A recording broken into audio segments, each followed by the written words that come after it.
Well, one man who has seen a lot of Battle of the Blues, Jeff Gravely, there live at Duke. And Jeff, another great game. It was, so a little pressure on the home team. You got campouts, you've got bonfires. Duke comes through, but Carolina certainly didn't pull any punches. We'll have the highlights when we come back.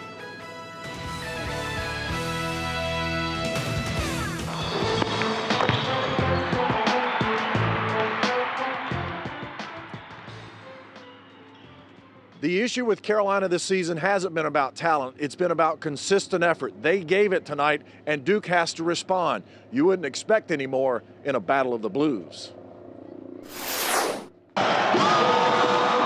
It's a Blues Brothers battle. Light blue versus dark blue. North Carolina versus Duke. Round one from the indoor stadium on Coach K's 66th birthday. Roy Williams makes a change in the starting lineup, starting P.J. Hairston. Good move. Williams wanted his team jacked and ready to compete, and they are. James Michael McAdoo attacking the rim. North Carolina's defense limits Duke to 18 points in the first 13 minutes, but when Quinn Cook gets the steal and conversion, it's just a 3-point Blue Devil deficit. Carolina out-Dukes Duke from behind the arc in the first half. Razor sharp Reggie Bullock makes it a 10-point lead, but Mason Plumlee, who struggled most of the first half, finally converts a bucket. 33-29 Carolina at the half. It is an uneasy first half for the home crowd, and early in the second, Carolina continues to be the aggressor. James Michael McAdoo, 38-31. What will Duke do? All of a sudden, the Devils light the fuse, taking their first lead on Seth Curry's three. A 16-5 run continues. Rasheed Suleiman blows the roof off. Timeout Carolina, Duke by 4. Turnovers and poor shot selection by North Carolina lead to Duke possessions and buckets to pump up the lead to 8.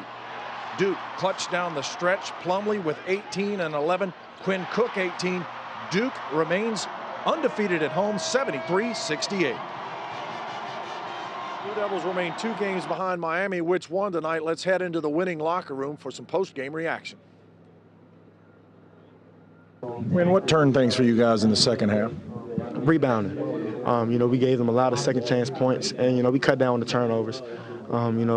Myself, I had a lot of turnovers in the first half.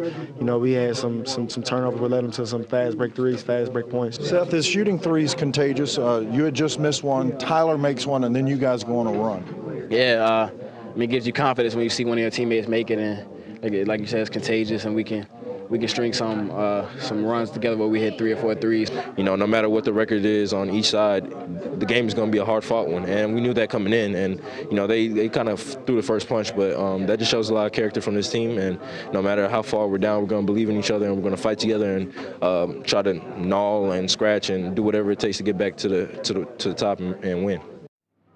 Certainly a different experience for a freshman going through his first Duke-Carolina matchup. Marcus Page certainly got the same sense. Let's head into the Tar Heel locker room.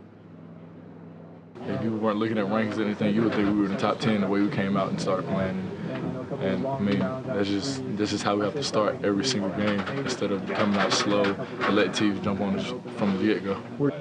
It was hard, man. It was hard. I think the fans play a big part in that. Them screaming at the top of the lungs, and you can't even hear, the coaches, the calls he's calling out and stuff like that. And when the fans get involved, it's a hard place to play in. The season ain't over. We've seen what effort can get us. We can play in big-time games and be up in those big-time games, and we just got to take it to our next opponent. So you saw a different level of intensity tonight from both teams, Duke and North Carolina. Duke prevails in the opener. They'll head back to Chapel Hill later in the month for round 2 of the Battle of the Blues. We'll send it back to you guys in the studio. Always great game. Yes, it was a great game tonight, and hopefully the next one will be just as fun. I'm sure it will. Jeff, thank you.